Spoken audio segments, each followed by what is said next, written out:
रूप हे साजी रे आज पाहुनी या डोळा, जन्म अवघाची झाला सुखाचा सोहळा,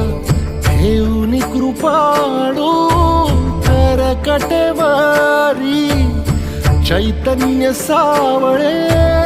उभे विटेवारी, आज माहेरासी आलो आम्ही आनंदेना आलो, निघता निघेना पाय माया सांग करू काय, नको लोटू दूर लवलाही आई, मौली विठाई पंढरीचे आई, गोडी तुझ्या नामाची जराही अमृताही नाही. माऊली विठा